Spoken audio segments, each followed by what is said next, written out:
وارسلنا الرياح لواقح فأنزلنا من السماء ماء فأسقيناكموه وما أنتم له بخازنين وإنا لنحن نحيي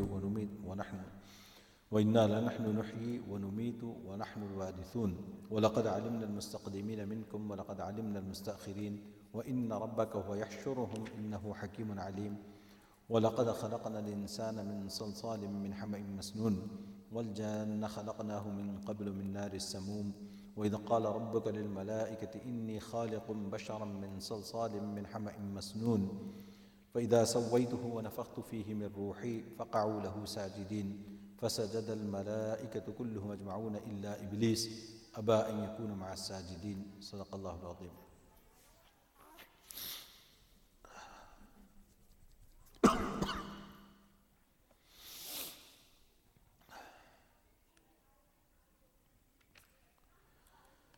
گزشتہ جو مضمون ہے تو اس میں اللہ تبارک و تعالیٰ نے اپنی نشانیاں بیان فرمائی تھی اس حوالے سے کہ انسان کو دنیا میں رہنے اور بسنے کے لیے جن چیزوں کی ضرورت پڑتی ہے کیسے اللہ تبارک و تعالیٰ نے ان کو عطا فرمایا، اور اس کے بارے میں اللہ نے فرمایا تھا کہ دیکھو ہم نے آسمانوں کا جو نظام قائم کیا ہے، پہلے اللہ نے اوپر کی باتیں بتائی کہ بھئی کیسے ہم نے آسمان میں چاند سورج بنائے، ستارے بنائے اور بڑے بڑے برج قائم کیے اور دیکھنے والوں کے لیے اس کو خوبصورت بنایا، اور اس کے بعد اللہ نے یہ بھی فرمایا تھا کہ بھئی ہم نے شیطان مردود سے اس کی حفاظت کی کہ وہ وہاں تک پہنچ نہیں سکتا، مگر یہ کہ کبھی کبھار باتوں کو چرا لے تو اللہ فرماتے ہیں کہ اس کے پیچھے ہم ایک روشن شعلہ لگا دیتے ہیں جس کی وجہ سے وہ ختم ہو جاتا ہے۔ یہ جب بات ہو گئی اوپر کی، پھر اللہ نے کہا کہ بھئی زمین کو بھی دیکھو، نیچے کی دنیا بھی دیکھو، یہ دونوں دنیا اللہ نے انسان کے لیے بنائی۔ اوپر کی دنیا کا تذکرہ ہو گیا، پھر نیچے کی دنیا کا اللہ نے ذکر فرمایا کہ وَالْأَرْضَ مَدَدْنَاهَا وَأَلْقَيْنَا فِيهَا رَوَاسِيَ وَأَنبَتْنَا فِيهَا مِنْ كُلِّ شَيْءٍ مَوْزُونٍ، ہم نے زمین کو پھیلا دیا اور اس میں بھاری پہاڑ ڈال دیے اور اس میں ہر قسم کی چیز ایک معین مقدار سے اگائی۔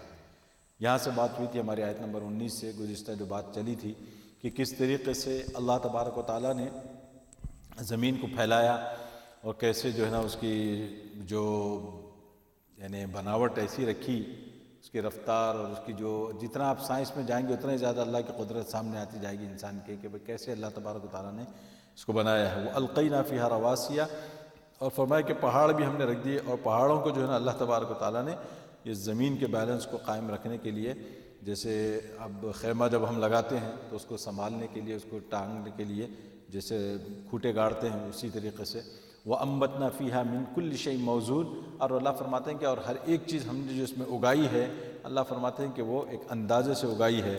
اس کے بارے میں بات ہوئی تھی کہ شیء موزون کا کیا مطلب ہے، کہ اللہ تبارک و تعالیٰ نے کیسی دنیا کے اندر جیسے جیسے پہاڑ اگائے اور کیسی کیسی چیزیں اللہ تبارک و تعالیٰ نے یعنی یہ جو پہاڑ بنائے اور درخت اگائے، اور جس درخت کو جتنا جانا تھا وہیں تک جاتا ہے، اور جس کو جو ہے نا بیل کے طور پہ زمین پہ رہنا تھا وہ بیل بن کے زمین پہ رہتا ہے۔ تربوز کا اگر درخت بن جاتا تو مشکل ہو جاتا۔ تو اب یہ اللہ تبارک و تعالیٰ کا نظام ہے۔ اس کے بعد فرمایا وَجَعَلْنَا لَكُمْ فِيهَا مَعَائِشَ وَمَن لَّسْتُمْ لَهُ بِرَازِقِينَ، اور ہم نے اس میں معاش کے سامان تمہارے لیے بنائے اور ان کے لیے بھی جنہیں تم روزی نہیں دیتے۔ یہاں پہ جو ہے نا اللہ نے بتائی تھی بات کہ دیکھو تم یہ سمجھتے ہو کہ بھئی روزی کو ہم کنٹرول کرتے ہیں، اللہ فرماتے ہیں کہ تم سے بڑھ کے دوسری مخلوق ہے۔ اللہ فرماتے ہیں کہ ہم ان کا بھی انتظام ہم ہی کرتے ہیں، اور کب سے کرتے ہیں؟ فرمایا کہ تم اس کا اندازہ تک نہیں کر سکتے، تمہارا نہ کوئی وجود تھا نہ یہ مخلوق اللہ کی، اس وقت سے جو ہے اللہ فرماتے ہیں کہ اس وقت سے ہم ان کو دیتے ہیں، اور تمہارے ذمے جو ہے نا ان کی روزی ہے اور نہ تم ان کو روزی دے سکتے ہو، وَمَن لَّسْتُمْ لَهُ بِرَازِقِينَ۔ اور اس کے بعد اللہ نے فرمایا کہ جب ہم یہ دیتے رہتے ہیں روزی تو اس کا کیا مطلب ہے؟ تم یہ سمجھتے ہو کہ ہمارے پاس کمی ہو جائے گی؟ کیونکہ انسان کا تو معاملہ یہ ہے، کسی کو دینے لگتا ہے تو تھوڑے دن کے بعد وہ حساب بھی کرنا شروع کر دیتا ہے، اچھا اتنا ہو گیا، اب اتنا باقی رہ گیا، اب اتنے میں دن میں اتنا ختم ہو جائے گا۔ اللہ فرماتے ہیں کہ ہمارے پاس یہ مسئلہ نہیں ہے، وَإِن مِّن شَيْءٍ إِلَّا عِندَنَا خَزَائِنُهُ، کہ ہمارے پاس جو ہے نا ہر چیز کے خزانے موجود ہے۔ اور اللہ فرماتے ہیں کہ یہ خزانے بھی کیسے ہیں؟ خزانے کے یعنی خزانے کے خزانے، ترجمہ کیا خزانے کے خزانے، یعنی اتنے ایسے خزانے ہیں کہ کبھی کم ہونے والے، ختم ہونے والے نہیں ہیں۔ اور لیکن اس کا یہ مطلب نہیں ہے کہ جب اللہ کے پاس خزانوں کے خزانے ہیں تو کوئی آدمی یہ نہ سمجھ لے کہ بھئی ایسے ہی پھر بے اندازہ اللہ لٹا رہے ہوں گے یا پھر کوئی بے اندازہ تقسیم کرنے والا وہاں بیٹھا ہوگا۔ فرمائے کہ بات یہ نہیں ہے، اللہ تبارک و تعالیٰ کیا کرتے ہیں، وَمَا نُنَزِّلُهُ إِلَّا بِقَدَرٍ معلوم، اور ہم اسے ایک معین مقدار سے ہی اتارتے رہتے ہیں۔ یعنی اللہ نے فرمایا کہ جب آدمی کے پاس بہت زیادہ ہے یا بہت کثرت کے ساتھ ہے تو ایسے لگتا ہے کہ جیسے کہ بس لٹاتے رہو۔ اللہ فرماتے ہیں کہ یہ نہیں، بلکہ اپنی حکمت کے تحت اللہ فرماتے ہیں کہ ہم اس کو ایک معین مقدار کے اتارتے رہتے ہیں، اور یہ جو ہے اللہ تبارک و تعالیٰ کی حکمت ہوتی ہے، کتنی کہاں پہ ضرورت ہے اس کے مطابق اللہ تبارک و تعالیٰ اتارتے ہیں۔ جیسے گزشتہ اس پہ تفصیلی بات ہوئی تھی کہ بعض مرتبہ جہاں بعض جگہوں پہ چاول کی زیادتی کی ضرورت ہے وہاں اللہ چاول اگاتے ہیں، دوسری چیز کی ضرورت نہیں ہوتی تو وہ چیز وہاں نہیں اگتی، اور بعض جگہوں پہ دوسری چیز اتنی مقدار میں اگتی ہے۔ اب اللہ تبارک و تعالیٰ نے ایسی ضرورتیں بنائی ہے کہ یہ چیز وہاں پہ شفٹ ہوتی ہے، وہ چیز وہاں پہ شفٹ ہوتی ہے۔ اب اس طریقے سے انسان کی ضرورت ہے، اللہ نے فرمایا کہ ہمارا اندازہ یہ ہم اندازے سے اتارتے ہیں جس کو جتنی ضرورت ہے۔ اب یہ اس کے اندر آپ یہ بھی دیکھیں کہ ہوا اور پانی، یہ دو چیزیں ایسی انسان کی بنیادی ضرورت اس کے بغیر انسان گزارا کر ہی نہیں سکتا۔ اللہ تبارک و تعالیٰ نے کتنی مقدار میں اس کو بنایا اور کیسے انداز میں بنایا ہے، سوچیں کہ ہوا اور پانی کہاں اللہ تبارک و تعالیٰ کہاں تک پہنچاتے ہیں اور کیسے پہنچاتے ہیں۔ اور اس کے بعد اللہ نے فرمایا تھا وَأَرْسَلْنَا الرِّيَاحَ لَوَاقِحَ، اور ہم نے پانی سے بھری ہوئی ہوا، پانی سے لدی ہوئی جو ہے نا ہوا کو جو ہے وَأَرْسَلْنَا الرِّيَاحَ لَوَاقِحَ، ہواؤں کو بھیجتے ہیں۔ ہواؤں کو بھیجنا ریاح اور لواقح کے بارے میں بات ہوئی تھی۔ دو چیزیں میں نے آپ کے سامنے ذکر کی تھی، ایک تو یہ کہ جو عمل تلقیح جس کو کہا جاتا ہے کہ ہوا کے ذریعے سے جو نر درخت ہوتے ہیں ان کے اندر ایک مادہ ہوتا ہے، جو وہ مادہ ہوا کے ذریعے سے اڑ کر وہ مادہ درختوں پہ پہنچتا ہے جس کی وجہ سے وہ درخت جو بارآور ہوتے ہیں۔ یہ اللہ تبارک و تعالیٰ کا نظام ہے۔ اور دوسرا جو ہے نا ایک یہ بات بھی بتائی گئی ہے کیونکہ اللہ تبارک و تعالیٰ نے جو بادل بنائے ہیں، جب بادل یہ اوپر جاتے ہیں تو ان بادلوں سے بارش کے لیے اللہ تبارک و تعالیٰ نے ایک نظام بنایا ہے کہ اس کے اندر ایک قسم کی رطوبت پیدا ہوتی ہے جس کی وجہ سے وہ بارش ہونے لگتی ہے۔ تو فرمائے کہ یہ رطوبت جو وہاں پہنچتی ہے یہ ہم ہواؤں کے ذریعے پہنچاتے ہیں۔ اللہ تبارک و تعالیٰ فرماتے ہیں کہ یہ ہمارا نظام کام کر رہا ہے۔ اور آپ دیکھیں جنگلوں کے جنگل ایسے ہیں کہ وہ درخت اپنے پھل دیتے رہتے ہیں، انسان کو پتہ ہی نہیں ہوتا وہاں کون عمل تلقی کر رہا ہوتا ہے۔ تو وہ جو اس پہ بات آئی تھی کہ جب اللہ کے رسول صلی اللہ علیہ وسلم مدینہ پہنچے، آپ صلی اللہ علیہ وسلم نے صحابہ کو دیکھا کہ بھئی وہ تعبیر کا عمل کرتے ہیں۔ تعبیر کا عمل یعنی وہ نر درخت کو لے کر جو ہے نا مادہ درخت میں وہ لگاتے ہیں۔ تو اللہ کے رسول صلی اللہ علیہ وسلم نے منع فرمایا، اس کے بعد پھل نہیں آئے تو اس کو جو ہے نا اچھی طرح سمجھ لینا چاہیے کہ یہاں جو اللہ کے رسول صلی اللہ علیہ وسلم نے ایک بات ان کو یہ سمجھائی کہ اگر تمہارا یہ عقیدہ ہے کہ اسی کی وجہ سے یہ پھل دیتا ہے تو پھر یہ شرک ہو گیا، یعنی اسی کی وجہ سے اگر یہ پھل دیتا ہے تو شرک ہو گیا کیونکہ پھل دینے والی ذات اللہ کی ہے۔ اب دوسرا یہ کہ تدبیر کے طور پر، یا تو یہ ہوتا ہے نا کہ آدمی تدبیر کے طور پہ کام کرتا ہے، تو صحابہ نے اگر اس کو تدبیر کے طور پر کیا تھا تو ٹھیک ہے، تدبیر کے طور پر آپ نے کیا تو وہاں اللہ کے رسول صلی اللہ علیہ وسلم انہیں سمجھا دیں صحابہ کو تدبیر کے طور پر تم کر رہے ہو، جبکہ اللہ تبارک و تعالیٰ کا معاملہ یہ ہے کہ تم اس کو کر رہے ہو اور ساری دنیا کے جو درخت ہیں ان کو اللہ تبارک و تعالیٰ ہواؤں کے ذریعے کرتے ہیں۔ عمل تلقیح ان میں بھی ہوتا ہے، اللہ ہواؤں کے ذریعے کرتے ہیں، تو پھر یہ کھجور کا درخت اس سے مستثنیٰ کیوں، یہ اس سے الگ کیوں ہو گیا؟ یہ اللہ کے رسول صلی اللہ علیہ وسلم نے صحابہ کو سمجھایا اور ان کے ذہن کو جو ہے صاف کیا۔ لیکن دوسرے سال جب پھل نہیں آئے تو وہاں پہ جو ہے نا لوگوں کو ذرا تشویش ہوتی ہے، دیکھا کہ نبی ہے لیکن نبی کو بھی جو ہے نا اس بات کا علم نہیں تھا۔ مسئلہ وہ نہیں ہے وہاں بلکہ اللہ تبارک و تعالیٰ نے نبی پاک علیہ السلام کو وہ علم عطا فرمایا کہ دنیا آج پہنچ رہی ہے، کہ وہ آج پہنچ رہی ہے، کوشش کر رہی ہے، اچھا یہ ایسے ہوتا ہے، یہ یوں ہوتا ہے، وہ ہوتا ہے۔ یہ اللہ تبارک و تعالیٰ نے پہلے ہی بتا دیا تھا کہ بھئی عمل تو ہوتا ہے، لیکن وہ چونکہ وہ درخت کو آپ نے جو ہے مصنوعی طور پر عادی بنا دیا تھا دوسری چیز کا، تو اب وہ اس کو واپس آنے میں اپنے اس ٹائم لگے گا۔ تو اس وجہ سے وہاں پہ اللہ کے رسول صلی اللہ علیہ وسلم نے، اور یہ جو آپ نے فرمایا انتم عالم بامور دنیاکم، کہ بھائی تم جو ہے اپنے دنیاوی معاملات کے زیادہ جاننے والے ہو اور اس سے ہمیں کیا سروکار۔ یعنی مطلب یہ ہے کہ نبی پاک علیہ السلام یہ فرماتے ہیں کہ نبی ان کاموں کے لیے نہیں بھیجے جاتے۔ نبی کا مقصد یہ بتانا نہیں ہوتا کہ تم بزنس میں اس طرح کامیابی حاصل کرو یا تم اتنا پیسہ بناؤ یا ایسے تم یوں، نبی کا مقصد یہ نہیں ہوتا۔ اگرچہ پارٹ آف دا جو ہے نا جاب یہ بھی اس میں شامل ہو جاتا ہے، کیونکہ نبی کی مطابق اگر آپ زندگی گزارتے ہیں تو یہاں بھی کامیابی ملتی ہے، وہ اللہ کا وعدہ ہے، لیکن اصل مقصد نبی کا یہ نہیں ہوتا۔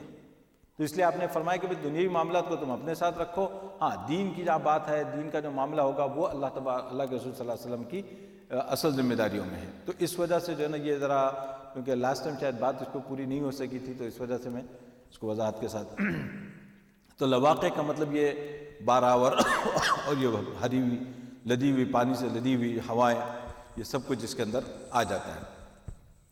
فَأَنزَلْنَا مِنَ السَّمَاءِ مَاءً فَأَسْقَيْنَاكُمُوهُ، اور پھر دوسری چیز اللہ تبارک تعالیٰ کیا فرماتے ہیں، پھر ہم ہی آسمان سے پانی برساتے ہیں، پھر وہی پانی ہم تم کو پلاتے ہیں، وہی پانی ہم تم کو پلاتے ہیں۔ جو بتایا گیا تھا کہ کیسے اللہ نے سسٹم بنایا، کیسے پانی دور دور تک پہنچتا ہے بادلوں کے ذریعے سے، اور کیسے پانی جو ہے نا بادلوں سے نیچے آتا ہے اور پھر وہ میٹھا ہو کر جو ہے اللہ تبارک و تعالیٰ اس کو نازل فرماتے ہیں، کھارے پانی کی شکل میں اس کو اسٹور کیا ہوا ہے، اور اس کی مشینری کیا ہے، بادل، اس کو ریفائن کر کے پھر اس کو میٹھا کر کے اللہ تبارک و تعالیٰ کیا سکرین ملاتے ہیں یا شکر، یہ بھی ایک سوال لیکن واقعی پانی جو ہے نا وہ فَأَسْقَيْنَاكُمُوهُ، اور آگے اللہ نے فرمایا کہ دیکھو ہماری قدرت، وَمَا أَنْتُمْ لَهُ بِخَازِنِينَ، اور تم اس کو جمع کر لینے والے نہ تھے، تم جمع کر ہی نہیں سکتے تھے۔ کتنی اگر مقدار دیکھ لے انسان، جس مقدار میں پانی استعمال کرتا ہے، کیسے واقعی اللہ تبارک و تعالیٰ کا نظام ہے کہ اتنا پانی انسان کو چاہیے۔ وَمَا أَنْتُمْ لَهُ بِخَازِنِينَ، اور وہاں پہ اگر آپ دیکھیں کہ سورہ ملک میں کیسے اللہ تبارک و تعالیٰ نے ایک بات پوچھی ہے، قُلْ إِنَّمَا الْعِلْمُ عِندَ اللَّهِ وَإِنَّمَا أَنَا نَذِيرٌ فَلَمَّا رَأَوْهُ زُلْفَةً سِيئَتْ وُجُوهُ الَّذِينَ كَفَرُوا وَقِيلَ هَذَا الَّذِي كُنْتُمْ بِهِ تَدَّعُونَ قُلْ أَرَأَيْتُمْ إِنْ أَهْلَكَنِيَ اللَّهُ وَمَن مَّعِيَ وَرَحِمَنَا فَمَن يُجِيرُ الْكَافِرِينَ مِنْ عَذَابٍ بالکل آخر میں آیا تو قُلْ أَرَأَيْتُمْ إِنْ أَصْبَحَ مَاؤُكُمْ غَوْرًا فَمَن يَأْتِيكُم بِمَاءٍ مَّعِينٍ۔ اللہ پوچھ رہے ہیں کہ بھائی یہ بتاؤ کہ اگر ہم اس پانی کو جو ہے نا نیچے کر دیں زمین میں، اور نیچے کر دیں، کون ہے جو اس پانی تک پہنچ سکے، کون ہے اس پانی کو لا سکے؟ ابھی تو اللہ نے جو ہے نا انسان کی بس میں رکھا ہے کہ بھائی اتنے فٹ کھولو آپ کو پانی مل جاتا ہے۔ اللہ فرماتا ہے کہ اگر ہم اس کو اور ڈیپ کر دیں، کون ہے جو وہاں تک پہنچے؟ عجیب اللہ تبارک تعالیٰ نے اس کے بعد اللہ تبارک تعالیٰ فرماتے ہیں کہ وَإِنَّا لَنَحْنُ نُحْيِي وَنُمِيتُ وَنَحْنُ الْوَارِثُونَ۔ اللہ تبارک تعالیٰ فرماتے ہیں کہ یہ سب ہم نے تمہارے لیے بنائی ہے چیزیں، تو انسان یہ نہ سمجھ لے کہ یہ چیزیں تو ایک وقت آئے گا کہ یہ ختم ہو جائے گی، کہ ایسا آدمی سمجھ لے کہ یہ جب چیزیں ختم ہو جائے گی تو بنانے والا بھی ختم ہو جائے گا۔ اللہ فرماتے ہیں ایسا نہیں ہے، وَإِنَّا، بے شک ہم ہی، لَنَحْنُ، ہم زندہ کرتے ہیں، لَنَحْنُ نُحْيِي، ہم زندہ کرتے ہیں، وَنُمِيتُ، اور مارتے ہیں، وَنَحْنُ الْوَارِثُونَ، اور ہم ہی وارث رہیں گے۔ اللہ فرماتے ہیں کہ ہم ہی اس کے پیدا کرنے والے ہیں، ہم ہی ان کو ماریں گے اور ہم ہی اس کے جو وارث رہیں گے، یعنی ہماری ہی قدرت میں ہوگا یا ہمارے کنٹرول میں یہ رہیں گے۔ یہ اللہ تبارک و تعالیٰ نے یہ ایک انسان کو بتا دیا کہ بھائی جیسے انسان عام طور پر سمجھتا ہے کہ وہ چیز پیدا ہوئی ہے اور جیسے وہ چیز ختم ہو جائے گی، اسی طریقے سے پیدا کرنے والا بھی ایک وقت آئے گا ختم ہو جائے گا۔ اللہ نے فرمایا یہ بات وہاں نہیں ہے۔ وَلَقَدْ عَلِمْنَا الْمُسْتَقْدِمِينَ مِنْكُمْ وَلَقَدْ عَلِمْنَا الْمُسْتَأْخِرِينَ، اور اللہ تبارک و تعالیٰ فرماتا ہے اور بالیقین ہم تم میں سے اگلوں کو بھی خوب جانتے ہیں، اور بالیقین ہم پچھلوں کو بھی خوب جانتے ہیں۔ یہ جو اللہ تبارک و تعالیٰ نے فرمایا نا، اب دیکھیں اب تک کیا بات ہوئی، اللہ کی قدرت کو بیان کیا گیا، اللہ کی قدرت کاملہ کہ کیسی قدرت والے اللہ کے، پانی کو اتارنا، پانی کو اسٹور کرنا، پانی کو دوسروں تک پہنچانا، اور زمین کو پھیلانا، اور زمین کے اندر پہاڑوں کو ڈالنا، زمین کو جو ہے ہلنے سے بچانا، یہ ساری چیزیں اللہ نے اس کا ذکر فرمایا۔ اب اس کے بعد اللہ فرماتے ہیں کہ ہمارا علم دیکھو کیسے، علمنا المستقدمین منکم ولقد علمنا المستاخرین، کہ ہم تمام تم میں سے اگلوں کو بھی جانتے ہیں، پچھلوں کو بھی جانتے ہیں، یعنی کوئی ہمارے علم سے بچا ہوا نہیں ہے۔ کوئی یہ نہ سمجھ لے کہ بھئی اتنی بڑی تعداد میں کچھ لوگ مس بھی ہو جائیں گے، ہمارا حساب کتاب نہ ہو بھی سکتا ہے۔ یہاں سے دنیا کے اندر ہوتا ہے کہ بھئی کوئی دو چار بغیر ٹکٹ کے بھی سوار ہو جائے، اتنی زیادہ بھیڑ ہے پتہ ہی نہ چلے، ہو سکتا ہے دنیا کے اندر۔ اللہ نے فرمایا ہمارا سسٹم ایسا نہیں ہے، ہم ہر ایک سے واقف ہیں، ہر ایک کو جانتے ہیں۔ یہ اللہ تبارک و تعالیٰ اپنا علم کامل بتاتے ہیں، کیونکہ یہ چیز اصل سمجھنے کی ہے۔ اللہ تبارک و تعالیٰ کی جہاں اتنی زیادہ صفتیں بیان کی گئی، یہ دو مین صفات ہیں اللہ کی، قدرت کاملہ اور علم کامل۔ یہ دو چیزیں ایسی ہیں، یہ دو صفات ایسی ہیں کہ ان میں اکثر جو ہے مشرکین کو دھوکہ ہوا ہے، یہاں پہ ان کو ٹھوکر لگی ہے۔ کوئی سمجھتے ہیں کہ بھائی کیسے ہو سکتا ہے کہ ایک ہی یہ ذات یہ کر لے، اتنے کام کر لے، اور یہ کر لے، وہ کر لے، اور وہ جب علم کی بات آتی ہے تو جیسے ابھی میں نے آپ کو کہا کہ انسان کا مسئلہ کیا ہے کہ وہ اپنی عقل سے سوچتا ہے، اور جب آپ اپنی عقل سے سوچتے ہیں تو آپ کی عقل وہیں تک جاتی ہے کہ جہاں آپ کا تجربہ ہے۔ بہت سے وہ دو چار چیزوں کو آپ نے ملایا تجربات کی روشنی میں، جو اب تک آپ کے سامنے آئی ہے یا آپ کے علم میں آئی ہے، اسی سے انسان سوچتا ہے۔ اس وجہ سے بہت زیادہ دور جا کے نہیں سوچ سکتا انسان۔ ایک لمٹ تک جاتا ہے۔ تو اللہ تبارک و تعالیٰ فرماتے ہیں کہ اس کو جو ٹھوکر لگتی ہے وہ علم میں لگتی ہے اللہ کے، اللہ کا علم انسان کا علم بہت فرق ہے، یعنی کوئی سمجھنے کوئی وہی نہیں ہے اس میں مماثلت، لیکن چونکہ ہے وہ بھی ایک علم ہے اللہ ہی نے دیا ہے، تو اللہ تبارک و تعالیٰ فرماتے ہیں کہ ہم اس کے جاننے والے ہیں۔ تو اس وجہ سے اگر کوئی آدمی صحیح طرح سے اللہ کی قدرت کو اور اللہ کے علم کو سمجھ لے تو پھر انسان کو ٹھوکر نہیں لگتی اللہ کی ذات کے بارے میں۔ اس وجہ سے وہ مشرکین جو ہے نا پھر وہ دوسری طرف نکل جاتے ہیں۔ وَلَقَدْ عَلِمْنَا الْمُسْتَقْدِمِينَ مِنْكُمْ وَلَقَدْ عَلِمْنَا الْمُسْتَأْخِرِينَ۔ اب اس میں مستقدمین سے کون مراد ہیں اور مستاخرین سے کون مراد ہیں، دونوں باتیں اس میں بیان کی گئی۔ ایک تو یہ کہ وہ پچھلے لوگ جو گزرے، اور دوسرا ہے کہ جو آنے والے، ایک بات تو یہ بتائی گئی، اور دوسرا ایک اور مطلب اس کا بیان کیا گیا، وَلَقَدْ عَلِمْنَا الْمُسْتَقْدِمِينَ مِنْكُمْ وَلَقَدْ عَلِمْنَا الْمُسْتَأْخِرِينَ، کہ یعنی مطلب یہ ہے کہ تم میں جو نیکیوں میں آگے بڑھنے والے ہیں ان کو ہم خوب جانتے ہیں، اور جو نیکیوں میں پیچھے رہ جانے والے ہیں ان کو بھی ہم خوب جانتے ہیں۔ اللہ تبارک تعالیٰ فرماتے ہیں کہ یہ مت سمجھنا کہ ہم نے یہ سب نظام پیدا کر دیا تو ہم اسی کے پیچھے لگے ہوئے، نہیں، اللہ نے فرمایا کہ ہم نے اس نظام کو پیدا کر کے تمہاری خدمت میں لگا دیا، اور تمہارا کیا کام ہے، تم ہماری عبادت میں لگ جاؤ۔ اللہ فرماتا ہے اگر نہیں تو پھر ہم تم سے پوری طرح واقف ہیں۔ وَلَقَدْ عَلِمْنَا الْمُسْتَقْدِمِينَ مِنْكُمْ وَلَقَدْ عَلِمْنَا الْمُسْتَأْخِرِينَ وَإِنَّ رَبَّكَ هُوَ يَحْشُرُهُمْ، اور اللہ تبارک و تعالیٰ فرماتے ہیں کہ اور بے شک آپ کا پروردگار ہی تو ان سب کو جمع کرے گا۔ إِنَّهُ حَكِيمٌ عَلِيمٌ، کہ بے شک وہ حکمت والا اور علم والا ہے۔ اب آپ دیکھیں یہاں پھر اللہ تبارک و تعالیٰ نے پھر اپنی صفت کو بیان کیا کہ اللہ تبارک و تعالیٰ جو ہے نا پوری طرح ان سب کو جمع کریں گے، اور جمع کرنے کے بعد یہ بار بار اللہ ذکر کرتے ہیں، کیوں کہ انسان کا ایسا نہ سمجھ لے کہ بھائی، کیونکہ ہر ایک کا یہ ہوتا ہے کہ اپنی یہی صفات جو ہے اللہ کی صفات لے کے وہ کسی دیوی پہ لگا دے گا، کسی دیوتا پہ لگا دے گا، کسی اوتار پہ لگا دے گا، کسی نبی پہ، کسی ولی پہ، کہ بھائی یہ کرنے والے ہیں، یہ اٹھائیں گے، یہ کریں۔ اللہ فرماتے ہیں یہ نہیں، کوئی کچھ نہیں کرے گا سوائے اللہ کے۔ اسی لیے بار بار اللہ تبارک تعالیٰ اس کو روایت کرتے اور بتاتے حکیم علیم، وہ حکیم بھی ہیں اور علیم بھی ہیں۔ حکیم ہونے کا کیا تقاضا ہے کہ بھائی اللہ تبارک تعالیٰ انصاف کریں گے، اور انصاف پوری طرح یہاں ہو نہیں سکتا، اس وجہ سے ایک دوسری دنیا قائم کرنی پڑے گی، دوسرے جہاں میں انسان کو لے جانا پڑے گا۔ اور علیم تو فرمایا کہ کوئی بچ نہیں سکتا اللہ کے علم سے، یہ انہ حکیم علیم۔ آگے جو ہے اللہ تبارک و تعالیٰ نے پھر ایک وہ واقعہ چلا ہے، اور یہ جو واقعہ ہے قرآن میں بار بار اس کا ذکر آتا ہے۔ میرا خیال اس سے پہلے ہوم ورک ہوا ہے اس میں، ویسے بات تو ہماری آ چکی ہے لیکن دوبارہ ایک ہوم ورک دے دوں آسان والا، کہ وہی ابلیس اور آدم علیہ السلام کا قصہ کتنی مرتبہ آیا ہے، اور کیا تھوڑا فرق ہے ہر جگہ، یعنی فرق وہ تھوڑا باریک ہو جائے گی بات، کیونکہ وہاں جو ہے نا اللہ تبارک و تعالیٰ یہ بتاتے ہیں کہ کون سی جگہ پر کس لیے اس واقعے کو اللہ ذکر فرماتے ہیں۔ یہ بڑا ایک عجیب اس کے اندر راز ہے، ورنہ تو ایک ہی چیز ہے، ایک ہی واقعہ ہے، الگ الگ جگہ پہ اللہ تبارک و تعالیٰ اس کو بیان کرتے ہیں، کہیں تفصیل سے بیان فرمایا، کہیں بھی 2-4 آیتوں میں بیان کر دیا، کہیں تو جو ہے نا آدھے پیج پہ بات ختم ہو گئی۔ اس طریقے سے وہ یہاں پہ اللہ تبارک و تعالیٰ فرماتے ہیں، اب آپ دیکھیں کہ ابھی اتنی کائنات کو پیدا کرنے کا ذکر آیا کہ بھئی یہ کائنات کو بنایا ہم نے، یہ سب کچھ کیا، اب اس کے بعد پھر یہاں انسان کی تخلیق کا ذکر ہو رہا ہے، تو اب یہاں پہ کیا ریلیشن شپ بنتا ہے اس کے بارے میں بعض مفسرین لکھتے ہیں کہ بھئی وہ یہ فرماتے ہیں کہ خلاصہ اس کا یہ ہے کہ اللہ نے جب یہ ساری مخلوق پیدا کی، اتنی بڑی بڑی مخلوقات کا ذکر کیا، اس کے بعد جو ہے نا لگتا ہے کہ انسان اگر آپ کمپیئر کریں زمین کی پیدائش، بڑے بڑے پہاڑوں کی پیدائش، آسمان سے پانی کا برسنا، سمندروں کے، اب ان چیزوں کو آپ تھوڑی دیر کے لیے ذہن میں لائیں اور دیکھیں کتنی بڑی مخلوق ہے اللہ کی۔ آسمان کا بھی ذکر آیا، آسمان کے اوپر برج اور تاروں کا سب کا ذکر کرنے کے بعد اللہ تبارک تعالیٰ پھر انسان کی تخلیق کا ذکر فرماتے ہیں۔ کیوں؟ فرمایا کہ بھائی ان کا کمپیئر کریں تو اس کی کوئی حیثیت نہیں ہے انسان کی، یہ 5-6 فٹ کا انسان اتنی بڑی مخلوق کے سامنے اللہ کی کوئی حیثیت نہیں رکھتا، اس کو پیدا کرنا، اس کو یہ کرنا، اللہ تبارک تعالیٰ فرماتے ہیں کہ اس کی کوئی حیثیت نہیں ہے۔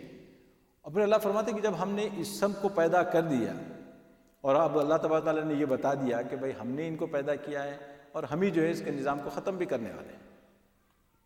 اب جب یہ نظام ختم ہوگا تو فرمایا کہ یہ نظام تو ختم ہو جائے گا، معاملہ ختم، لیکن اسی کے ساتھ اللہ فرماتے ہیں کہ ہم نے اس انسان کو بھی پیدا کیا، اور یہ جو انسان ہے یہ کیا کرتا ہے کہ اب اللہ کے سامنے اکڑ دکھاتا ہے۔ اللہ کو کہتے ہیں کہ بھائی صرف میری عبادت کرو تو وہ اپنی جو ہے نا ذرا شیخی میں آ جاتا ہے۔ تو اللہ تبارک و تعالیٰ فرماتے ہیں وہ شیخی کس طرح کرتا ہے؟ اللہ نے کہا کہ بھائی میں تم کو دوبارہ اٹھاؤں گا، وہ کہتا نہیں، مرنے کے بعد زندگی نہیں ہے، ختم، اللہ فرماتے نہیں یہ بات نہیں، میں اٹھاؤں گا تمہیں۔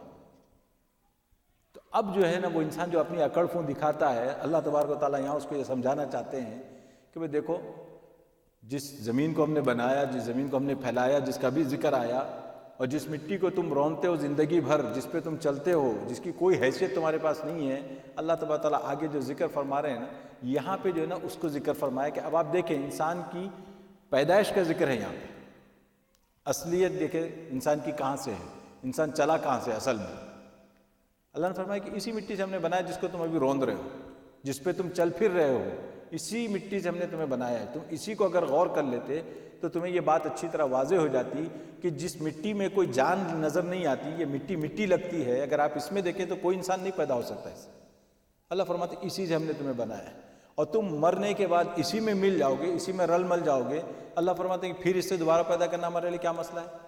اور اگر یہ بات تمہیں نہیں سمجھ آتی اور یاد نہیں رہتی تو اللہ فرماتے ہیں کہ اچھا آ جاؤ پھر دیکھو کب کیسے ہم نے تمہیں پیدا کیا تھا۔ اب وہ قصہ اللہ تبارک و تعالیٰ نے آدم اور ابلیس، یعنی سمجھ رہے بیک گراؤنڈ آپ یہاں کس طرح اللہ تبارک و تعالیٰ نے یہاں پہ اس واقعے کو جو ہے نا فٹ کیا ہے کہ انسان جو سمجھ لے۔ اب آپ دیکھیں سورہ بقرہ میں بھی اس کا ذکر آیا ہے، سورہ اعراف میں بھی ذکر آیا ہے، یہاں پر جو ہے نا اللہ تبارک و تعالیٰ نے بالکل ابتدا سے اس کا جو ذکر فرمایا ہے، اور ابتدا ذکر جو ایسا ہے نا آپ دیکھیں کہ بڑے عجیب انداز میں ہے یہاں کا ذکر، کیونکہ قرآن میں انسان کی پیدائش کا جو ذکر ہے بالکل ابتدا، اس ابتدا کو مختلف انداز میں اللہ نے بیان فرمایا ہے، مختلف الفاظ کے ساتھ ذکر فرمایا ہے۔ اب جیسے یہاں پہ دیکھیں آپ دیکھیں وَلَقَدْ خَلَقْنَا الْإِنسَانَ مِنْ صَلْصَالٍ مِّنْ حَمَإٍ مَسْنُونٍ، کہ اللہ تبارک و تعالیٰ فرماتے ہیں کہ ہم نے انسان کو لیس دار گارے کی کھنکھناتی ہوئی مٹی سے پیدا کیا، لیس دار کھنکھناتی ہوئی مٹی سے اور گارے کی مٹی سے، یعنی اب یہاں تین لفظ استعمال ہوئے ہیں، صلصال، حما اور مسنون، یہ تین الفاظ یہاں پہ استعمال ہوئے ہیں۔ اور دوسری جگہ اللہ تبارک و تعالیٰ نے فرمایا کہ اِنَّا خَلَقْنَاهُم مِّن طِینٍ لَازِب، لازب کے معنی آتے ہیں کہ چپکنے والی مٹی۔ اللہ تبارک و تعالیٰ وہاں پہ فرماتے ہیں سورہ صافات میں کہ ہم نے انسان کو چپکنے والی مٹی سے پیدا کیا، اور آپ سورہ رحمان میں چلے جائیں خلق الانسان من صلصال کالفخار، فخار کا لفظ وہاں پہ استعمال کیا، کھنکھناتی اور بجنے والی مٹی۔ جب آپ انگلی سے ماریں اس کو، آپ نے دیکھا ہوگا مٹی کا برتن جب بنتا ہے گھڑا وغیرہ تو لینے سے پہلے مار کے دیکھتے ہیں آواز کیسی آ رہی ہے اس کی، کہ کہیں اس میں تڑک تو نہیں ہے کہیں بیچ میں، تو یہ جو ہے نا اسے بجنے والی مٹی سے بنایا ہے۔ عجیب اللہ تبارک و تعالیٰ نے عجیب عجیب الفاظ اس کے لیے استعمال کیے انسان کو، یہ بتانے کے لیے کہ بھئی یہ اس کے مختلف مراحل ہیں، یعنی یہ ایک ہی دن میں نہیں پیدا ہو گیا۔ انسان کو اگر اللہ تبارک و تعالیٰ چاہتے تو اللہ کے لیے کوئی مسئلہ نہیں تھا کہ ایک ہی دن میں روح پھونکی کھڑے ہو گئے آدم علیہ السلام، لیکن عجیب معاملہ ہے کہ مٹی سے بنایا، پتلا بنا کے چھوڑ دیا، اس مٹی کو کافی دن رہنے دیا، اور اس میں یہاں تک کہ جو ہے نا بدبو پیدا ہو گئی، سڑان پیدا ہو گئی، پھر اس کے بعد جو ہے نا اس مٹی کو دیکھا کہ بھئی ہاں اب یہ اس قابل ہو گئی کہ نہیں، اب یہ انسان بن سکتا ہے۔ اب آپ اندازہ لگائیے ساری ہماری ہڈیاں بن رہی ہوگی، ہمارا گوشت بن رہا ہوگا، یہ سب اس کے لیے اللہ نے ٹائم دیا ہے۔ یعنی جیسے ہم یہاں دیکھتے ہیں دنیا کے اندر کہ انسان دنیا میں آنے کے لیے ماں کے پیٹ میں جو ہے نا کس طریقے سے اپنا وقت گزارتا ہے، اور اس دوران اللہ تبارک و تعالیٰ کیسے تدریجاً اس کو جو ہے نا اس کو بناتے ہیں، اور تدریجاً بنانے کے بعد ایک وقت پر اللہ تبارک و تعالیٰ اس کو وجود بخشتے ہیں۔ تو اسی طریقے سے جو اس کی ابتدا ہے انسان کی، وہاں بھی اللہ نے اسی عمل کو جاری رکھا۔ اللہ کو نہ وہاں عمل کی ضرورت، نہ وہاں ٹائم کی ضرورت تھی، نہ یہاں ٹائم کی ضرورت ہے، لیکن اللہ تبارک و تعالیٰ کی سنت یہ ہے کوئی کام اللہ کرتے ہیں تو تدریجاً کرتے ہیں۔ تدریجاً کا مطلب کہ ٹائم لگا کر، وقت کے ساتھ ساتھ، ایسا نہیں کہ ایک دم کر دیا نہیں، اللہ کر سکتے ہیں۔ دو چیزیں یاد رکھیں ہمیشہ، ایک ہے اللہ کی قدرت اور دوسری اللہ کی سنت۔ ایک ہے اللہ کی قدرت، دوسری اللہ کی سنت۔ اللہ کی قدرت تو یہ ہے کہ کن فیکون، کسی بھی چیز کے لیے اللہ اگر چاہیں فوراً وہ ہو جاتا ہے، یہ اللہ کی قدرت ہے۔ اسی وجہ سے اللہ نے فرمایا بار بار کن فیکون، یہ ہماری طاقت ہے، ہماری قدرت ہے۔ لیکن اللہ کی سنت کیا ہے؟ اللہ کی سنت یہ ہے کہ اللہ تبارک و تعالیٰ نے فرمایا خلق السماوات والارض بغیر عمد ترونها، پھر دوسری جگہ اللہ تبارک اللہ الذی خلق السماوات والارض وما بینہما فی ستۃ ایام، فرمایا کہ ہم نے یہ زمین آسمان سب کو جو بنایا 6 دن میں بنایا۔ 6 دن کیوں لگے؟ اللہ کو ضرورت نہیں تھی، لیکن یہ اللہ کی سنت ہے، یہ اللہ کی سنت ہے کہ اللہ تبارک و تعالیٰ کسی چیز کو بنانے کے لیے اس میں جو ہے ٹائم لیتے ہیں اور تدریجاً کام کرتے ہیں۔ اور ہم کو یہ سبق دیا گیا کہ ویسے تم جو ہے نا صبح اٹھ کے اللہ سے مانگ لو تو تم کو اللہ تبارک تعالیٰ دے دیں گے، اسی وقت تمہاری جھولی میں ڈال سکتے ہیں، لیکن اللہ کا ایک طریقہ ہے، اللہ کی ایک سنت ہے کہ اللہ تبارک تعالیٰ اس سنت کو فالو کرتے ہیں. اس لیے قرآن میں جو ہے نا اللہ تبارک تعالیٰ نے بار بار یہ چیز ہمیں یاد دلائی ہے، وَلَن تَجِدَ لِسُنَّتِ اللَّهِ تَبْدِيلًا. اللہ کی سنت کو تم بدلتا ہوا نہیں پاؤ گے، اللہ کی سنت بدلتی نہیں ہے. اسی وجہ سے انسان کو دھوکہ ہو جاتا ہے کہ اللہ نہیں کر سکتے کیا؟ کر سکتے ہیں، لیکن اللہ تبارک تعالیٰ نے جو قانون بنا لیا ہے اپنے لیے اس کو چینج بھی نہیں کرتے. لیکن کبھی کبھار جو معجزات کی شکلیں ہمارے سامنے آتی ہیں اس میں اللہ تبارک تعالیٰ دکھاتے ہیں دیکھو ہم یہ بھی کر سکتے ہیں. تو یہ جو یہاں بات ہو رہی ہے انسان اور دوسرا یہ کہ ہاں، تو یہ جو مٹی کے جو میں آپ کو بتا رہا تھا قسمیں جو ہے اس میں اس کو سمجھ لینا چاہیے. یہ جو مٹی کو جو ہے پانی میں جب بھگوتے ہیں تو مٹی کو پانی میں بھگونے سے پہلے جو زمین ہوتی ہے، جو مٹی ہوتی ہے، اس کو کہا جاتا ہے تراب.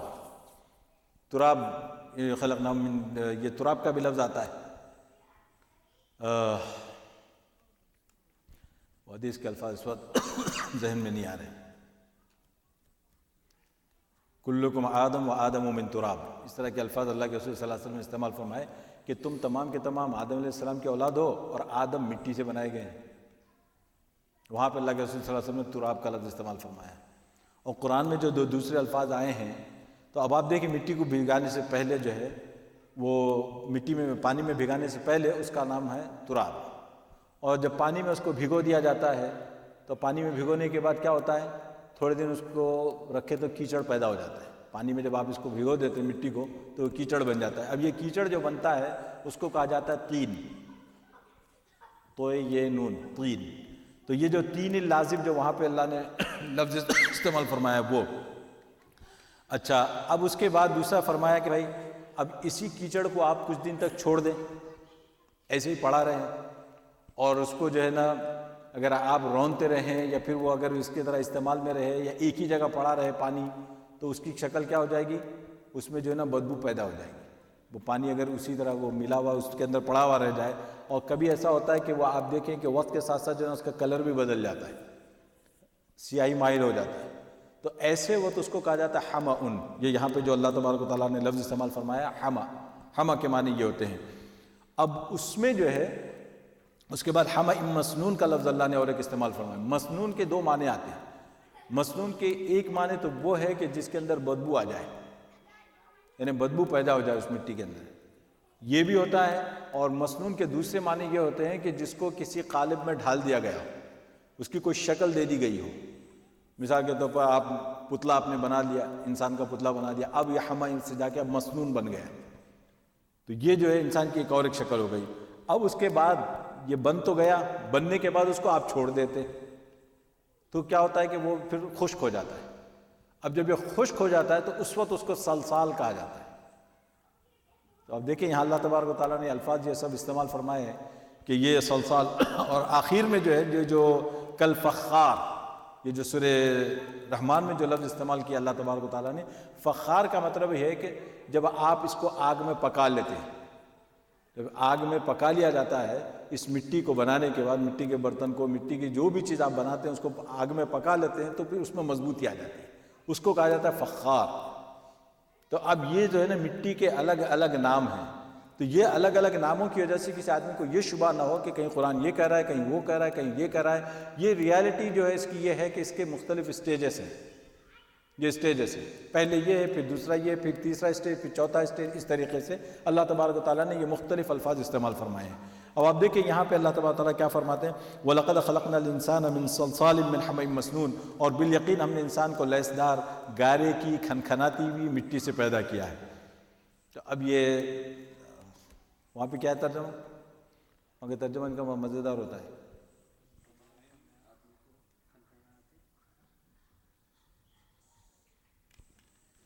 چشمہ دے دو بھائی. مٹ گیا گارے سے، ہاں چھنے ہوئے گارے سے. ہاں تو گارے سے پیدا کیا. وہ خلق الانسان من صلصال من حمأ مسنون. کیونکہ یہاں پہ جو ہے نا تین لفظ استعمال ہوئے، صلصال اور حمأ اور مسنون. حمأ کے معنی کیا ہے، جس کو کافی عرصہ بھگونے کے بعد چھوڑ دیا گیا وہ، اور مسنون کے معنی جس کو قالب، اس کو کوئی شکل دے دی گئی ہو، اور دوسرے معنی کیا ہیں؟ جس کے اندر بدبو پیدا ہو گئی ہو. اور سلسال یعنی وہ آگ میں جس کو یعنی پکانے سے پہلے یعنی خشک ہو جائے. سلسال جو ہے نا لاسٹ جو اسٹیج ہے اس سے ایک پہلا ہوا ہے. تو اللہ تبارک و تعالیٰ نے یہ جو مختلف اسٹیجز یہاں پہ بیان فرمائے ہیں، اگر انسان ان چیزوں کو سوچ لے تو آپ دیکھیں کہ بھئی بہت سی مرتبہ تو خود انسان کو نہیں معلوم ہوتا کہ وہ مٹی سے پیدا ہوا ہے. اگر آپ کسی کو کہیں تو کیا کہے گا؟ کہاں مٹی سے پیدا ہوا. حقیقت تو یہی نظر آتی ہے انسان کو. لیکن اللہ تبارک و تعالیٰ فرماتے ہیں چونکہ ابتدا انسان کی جو ہے نا وہ یہ ہے، وَالْجَانَّ خَلَقْنَاهُ مِن قَبْلُ مِن نَارِ السَّمُومِ، اور جن کو ہم اس کے قبل گرم ہوا کی آگ سے پیدا کر چکے تھے. اب آپ دیکھیں کہ یہاں انسان کی تخلیق کی بات ہو رہی ہے، اور اللہ فرماتے ہیں کہ اس سے پہلے ہم نے جو ہے نا جن کو پیدا کیا ہے، جنات کو ہم نے اس سے پہلے پیدا کیا ہے. انسان سے پہلے جنات کا وجود ہے. تو اور یہاں اللہ تبارک و تعالیٰ فرماتے ہیں کہ ان کو نار سموم سے بنایا ہے. نار سموم جو ہے نا کہا جاتا ہے کہ بھئی آگ کی لو جس کو کہا جاتا ہے. ایک تو ہوتی آگ جب اوپر جاتی ہے، آپ نے دیکھا ہوگا اس کی تپش کے بعد جو ہے نا کچھ ایسی جو بخارات اڑتے ہیں آگ کے کہ وہ بظاہر نظر نہیں آتے. اس کی گرمی جو ہے نا، چونکہ آگ تو یہاں ختم ہو رہی ہے لیکن اس کی تپش کہاں تک آتی ہے، تو وہ جو ہے نا وہ سموم جو ہے نا وہ اس کی لو جو کہلاتی ہے. تو اللہ تبارک و تعالیٰ فرماتے ہیں کہ ہم نے ان کو جو پیدا کیا جنات کو، آگ بھی ایسی آگ نہیں، آگ کی تیزی سے، ایسی آگ کی تیزی کہ وہ بہت زیادہ لطیف ہے. وہ اتنی لطیف ہے، اس کے اندر لطافت اتنی کہ نظر نہیں آتی. یہ ہوا کا بھی یہی معاملہ ہے. ہوا کے اندر بھی آپ دیکھیں، ہوا کے اندر لطافت اتنی کہ نظر نہیں آتی. ہوا ہے لیکن ہے کہ آپ کو نظر نہیں آتی. آپ اسپیڈ اس کی سب ناپ لیں گے مگر نظر نہیں آتی ہوا. فین تو نظر آتا ہے، ہوا نظر نہیں آتی. آپ یہ کہیں گے بھائی ہوا تو آ رہی ہے محسوس ہو رہی ہے لیکن نظر نہیں آتی. عجیب اللہ کی مخلوق ہے. اگر کوئی آدمی کہہ کہ بھائی اللہ بھی نظر نہیں آتے تو اسے پوچھے بھائی ہوا بھی نظر نہیں آتی، صرف محسوس ہو سکتی ہے. تو یہ جو اللہ تبارک و تعالیٰ فرماتے ہیں کہ وَالْجَانَّ خَلَقْنَاهُ مِن قَبْلُ مِن نَارِ السَّمُومِ، کہ ہم نے جنات کو پیدا کیا اس سے پہلے کس سے؟ آگ کی لو سے. یہ من نار السموم. اور ایک بات یہ جنات کے بارے میں یاد رکھنی چاہیے کہ بھئی اللہ تبارک و تعالیٰ نے ان کے اندر کچھ چیزیں ایسی رکھی ہیں جو ہمارے اندر بھی ہے، لیکن تخلیق کا مادہ الگ الگ ہے. کہ جیسے ہماری تخلیق اللہ نے جو ہے نا مٹی سے کی ہے، ان کی تخلیق اللہ نے آگ سے کی ہے. ایک تو یہ، لیکن اس کے بعد جو دوسری چیزیں ہیں، مثال کے طور پر توالد و تناسل یعنی آبادی کا بڑھنا اور ان کی شادیوں کا ہونا، یہ سب چیزیں ان کے اندر بھی اللہ تبارک و تعالیٰ نے رکھی ہیں اس کے اندر. اور دوسرا یہ کہ یہ ایک اور فرق ہمارا ان کا کیا ہے، عادتاً انسان تو نظر آتا ہے مگر وہ نظر نہیں آتے. کبھی کبھار اللہ نے ان کو یہ چوائس دی ہے کہ اگر وہ نظر آنا چاہیں کسی کو، ان کے اندر یہ اختیار ہوتا ہے، لیکن عادتاً وہ نظر نہیں آتے. تو یہ اللہ تبارک و تعالیٰ نے بنایا جنات کو اس طریقے سے ہے. اچھا، اور پتہ نہیں اب تفصیلات میں جانا نہیں ہے مجھے، لیکن بہرحال ان کو کچھ اختیار اللہ نے دیا اور کچھ اختیار ایسے نہیں ہے، کیونکہ شکلوں کا بدلنا اس کا بھی اللہ نے ان کو اختیار دیا ہے. لیکن ایسی شکل بدلنا کہ جس کی وجہ سے انسان کے دین کا نقصان ہو، اس کی ان کو اللہ نے قدرت نہیں دی. دنیاوی اعتبار سے اگر کسی کی دین کا جو ہے نا دنیا کا نقصان کرنا چاہیں تو اس کی اللہ تبارک و تعالیٰ نے ان کو قدرت تو دی ہے لیکن اجازت نہیں ہے. سمجھ رہے ہیں؟ قدرت اجازت قدرت بہت زیادہ پزل نہیں کرنا چاہ رہا ہوں آپ لوگوں کو. آگے جو ہے وَإِذْ قَالَ رَبُّكَ لِلْمَلَائِكَةِ إِنِّي خَالِقٌ بَشَرًا مِّن صَلْصَالٍ مِّنْ حَمَإٍ مَّسْنُونٍ. اور یاد کرو وہ وقت جب آپ کے پروردگار نے فرشتوں سے کہا کہ میں پیدا کرنے والا ہوں بشر لیسدار گارے کی کھنکھناتی ہوئی مٹی سے. یہ لفظ 2-3 مرتبہ آئے گا یہ آیت میں. آیتیں اس طرح سے من صلصال من حمأ مسنون. اور وہی بات ہے کہ دیکھتے جائیں دوبارہ کہ اللہ تبارک و تعالیٰ نے، چونکہ یہ واقعات آ چکے ہیں، آدم علیہ السلام کے واقعہ گزر چکا ہے، تو یہاں جب ان لوگوں سے اللہ تبارک و تعالیٰ نے فرشتوں سے کہا تو یہاں پہ جو ہے نا وہ سارا واقعہ نہیں ہے پھر فرشتوں نے کیا کہا، پھر فرشتوں نے اللہ کے سامنے کیا کیا، کیوں وہ سورہ بقرہ میں اس کا ذکر آ گیا. تو یہاں اللہ تبارک و تعالیٰ فرماتے ہیں کہ فَإِذَا سَوَّيْتُهُ وَنَفَخْتُ فِيهِ مِن رُّوحِي فَقَعُوا لَهُ سَاجِدِينَ. سو جب میں اسے پورا بنا چکوں اور اس میں اپنی طرف سے روح پھونک دوں تو تم اس کے آگے جھکتے ہوئے گر پڑنا. تو یہاں پہ اللہ تبارک و تعالیٰ فرماتے ہیں کہ اب اللہ تبارک و تعالیٰ نے فرشتوں کو حکم دیا، اور فرشتوں کو جب حکم دیا تو اللہ نے کیا کیا کہ یہاں اللہ تبارک و تعالیٰ بتاتے ہیں کہ یہ انسان کا شرف کیا ہے. یہ ساری دنیا کو اللہ نے پیدا کیا، ساری کائنات پیدا کی اور انسان کی خدمت میں لگا دیا. کیوں؟ اس کی حیثیت کیا ہے؟ کیوں؟ آخر یہ تو چھوٹا سا ایک انسان ہے، اس کی کیا حیثیت ہے، کیوں اللہ تبارک و تعالیٰ نے، تو یہ اس کو بتایا گیا ہے یہاں پہ فَإِذَا سَوَّيْتُهُ وَنَفَخْتُ فِيهِ مِن رُوحِي فَقَعُوا لَهُ سَاجِدِينَ۔ اللہ فرماتے ہیں کہ دیکھیں کہ اللہ نے اس کو بنایا، اللہ نے اس کو برابر کیا، اس کے بعد اللہ نے اپنی روح پھونکی اس کے اندر۔ یہ ایک بہت بڑی بات ہے کہ اللہ تبارک و تعالیٰ نے کائنات کے بارے میں یہ بات نہیں کہی ہے، اتنی بڑی مخلوق اللہ نے پیدا کی ہے، ان کے بارے میں یہ بات نہیں فرمائی۔ اللہ نے فرمایا کہ میں نے اپنی روح انسان کے اندر پھونکی۔ تو یہ ایک بہت بڑے شرف کی بات ہے۔ اور سورہ بقرہ میں جو شرف آیا تھا وہاں پہ وہ شرف دوسرا تھا کہ علم جو اللہ تبارک و تعالیٰ نے انسان کو عطا فرمایا وہ دوسری مخلوقات کو وہ علم نہیں ہے۔ لیکن وہاں جو ہے نا آپ دیکھ سکتے ہیں کہ کائناتی یعنی تکوینی اعتبار سے علم کے اندر دوسرے بھی ہیں کچھ، لیکن یہاں جو اللہ تبارک و تعالیٰ نے انسان کو علم دیا ہے وہ علم وہ نہیں ہے۔ یہ علم بہت اونچا علم ہے، اللہ کو پہچاننے والا ہے۔ اور دوسرا کیا ہے، اللہ فرماتے ہیں کہ بھئی میں نے اپنی روح انسان کے اندر پھونکی ہے۔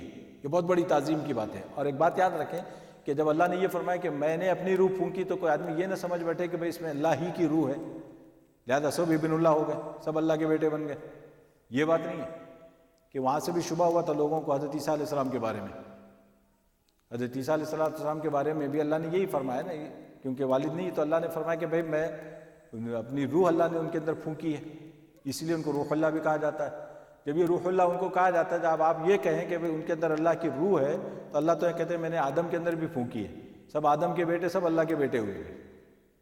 بات وہ نہیں ہے، یہاں روح سے مراد کیا ہے؟ روحی کا مطلب یہ ہے کہ ایک شرف اور تعظیم والی بات ہے۔ جیسے آپ کہتے ہیں بیت اللہ، اللہ کا گھر، تو اب اللہ کا گھر کا مطلب یہ نہیں کہ اللہ وہاں رہتے ہیں آگے، یعنی ایک عزت اور تعظیم کی وجہ سے اس کی نسبت اللہ کی طرف کی جاتی ہے۔ اس لیے فرمایا کہ فسجد الملائکۃ کلھم اجمعون، اور چنانچہ سارے کے سارے فرشتے جھک گئے الا ابلیس، البتہ ابلیس نے جو ہے نا انکار کر دیا۔ ابا ان یکون مع الساجدین، اس نے انکار کیا کہ وہ سجدہ کرنے والوں کے ساتھ شامل ہو۔ اب یہاں اللہ تبارک و تعالیٰ نے آگے ذکر نہیں فرمایا ہے، آگے جو ہے نا دوسری بات ہو رہی ہے۔ اللہ کیونکہ تفصیلی واقعہ آ چکا ہے، اور قال یا ابلیس ما لک الا تکون مع الساجدین، اب اللہ تبارک و تعالیٰ نے اس سے پوچھ گچھ کی، اس سے پوچھا۔ اب آپ دیکھیں کہ یہاں اللہ کو سب معلوم ہے، لیکن اللہ تبارک و تعالیٰ یہ بتانا چاہتے ہیں کہ بھئی کیا بات ہے، ذرا بتاؤ تو صحیح وجہ۔ اللہ تبارک و تعالیٰ نے فرمایا کہ اے ابلیس تیرے لیے کیا باعث ہے اس کا کہ تو جھکنے والوں میں شامل نہیں ہوا؟ قال یا ابلیس ما لک الا تکون مع الساجدین، کیا ہوا کہ یہ نہیں ہوا؟ اب اچھا ایک بات یہاں پہ یاد رکھ لینی چاہیے، لوگوں کو اکثر یہاں پہ کنفیوژن ہوتا ہے کہ وہ بھی فرشتہ تھا، یہ فرشتہ نہیں تھا۔ اللہ تبارک و تعالیٰ نے قرآن میں صاف جگہ طور پر سورہ کہف میں فرما دیا کان من الجن، یہ جو ہے ابلیس جو ہے جنات میں سے تھا، جنات کی وہ تھا، لیکن چونکہ ان کے ساتھ رہتا تھا تو حکم اس کو بھی تھا۔ اور یہ بڑی بات ہے، فوراً آپ کو سمجھ میں آ جائے گی، کیوں جو اتنا زیادہ جری ہو کہ اللہ تبارک و تعالیٰ سے اس طرح سے وہ مکالمہ کر رہا ہے جیسے آگے آئے گا اور وہاں پہ آ چکا ہے، تو ایسا جری ہوتا تو وہ فوراً یہ کہتا کہ بھائی مجھے کیوں حکم، مجھے تو حکم ہی نہیں ہے سجدے کا، وہ تو فرشتوں کو تھا، وہ فوراً کہہ سکتا تھا۔ اس نے یہ نہیں کہا، اس کو معلوم تھا کہ بھائی حکم مجھے بھی ہے، حکم سے یہ بری نہیں ہے، ورنہ بعض لوگ جو ہے نا کوشش کرتے ہیں کہ نہیں اس کو تو حکم ہی نہیں ہوا تھا تو پھر وہ سجدہ کیوں کرتا، یعنی شیطان سے بھی آگے بڑھ جاتے ہیں، کیونکہ شیطان خود یہ کہہ رہا ہے کہ بھائی مجھے تو حکم ہے، اسی وجہ سے وہ اس نے اللہ کے سامنے یہ آرگومنٹ نہیں پیش کی۔ آرگومنٹ کیا پیش کر رہا ہے کہ وہ آگے آ رہے آرگومنٹ کہ بھائی مجھے تو آپ نے آگ سے بنایا، اس کو مٹی سے بنایا، آگ کا درجہ اونچا ہوتا ہے، یہ اس نے آرگومنٹ پیش کی، لیکن یہ نہیں کہا کہ مجھے تو حکم ہی نہیں تھا۔ تو اللہ فرماتے کہ قال یا ابلیس ما لک الا تکون مع الساجدین قال لم اکن لاسجد لبشر خلقته من صلصال من حمأ مسنون، اور پھر وہی بات آ گئی، پھر بولا میں تو نہیں کہ بشر کا آگے کروں گا، کیونکہ جسے تو نے لیسدار گارے کی کھنکھناتی ہوئی مٹی سے پیدا کیا۔ پھر وہ لفظ آ گیا، دیکھیے خلقته من صلصال من حمأ مسنون، تینوں لفظ آ گئے پھر، اور یہاں جو ہے نا بار بار یہ چیز آئے گی، اور یہ اس کا تفصیل سورہ اعراف میں گزر چکی ہے کہ وہاں پہ بتایا گیا تھا کہ بھائی کیوں یہ اپنے آپ کو اونچا سمجھ رہا تھا کہ آگ کا جو مادہ ہے وہ مادہ جو ہے نا وہ لطیف ہوتا ہے، مادہ لطیف جو اوپر جاتا ہے، جو کثیف جو چیز ہوتی ہے، ہیوی جو چیز ہوتی ہے نیچے ہوتی ہے، نیچے کی طرف جاتی ہے، اور جو چیز ہلکی ہوتی ہے وہ اوپر جاتی ہے۔ تو اب یہ جو ہے اس کا کہنا یہ ہے کہ بھائی آگ سے بنایا گیا ہے، آگ جو ہمیشہ اوپر کی طرف جاتی ہے، اور یہ مٹی ہمیشہ نیچے جاتی ہے، تو میرا تو پھر درجہ اونچا ہوا۔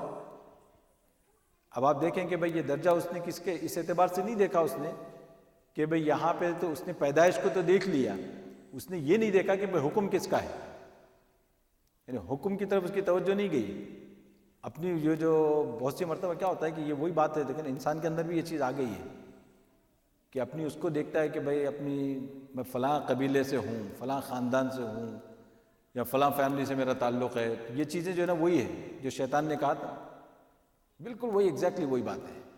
حالانکہ جو ہے وہاں پہ ہونا کیا چاہیے، اللہ فرماتے ہیں کہ بھئی تمہاری جو فوقیت ہوگی ایک دوسرے پر، وہ کس اعتبار سے؟ تقویٰ کے اعتبار سے۔ اب آپ بتائیے کہ یہاں وہ آگ سے اگر پیدا کر دیا گیا تو اس میں اس کا کیا کمال تھا؟ وہ تو اللہ نے پیدا کیا اس کو آگ سے، لیکن ابھی اس نے جو ہے نا اپنے لیے بڑائی کا ذریعہ بنا لیا۔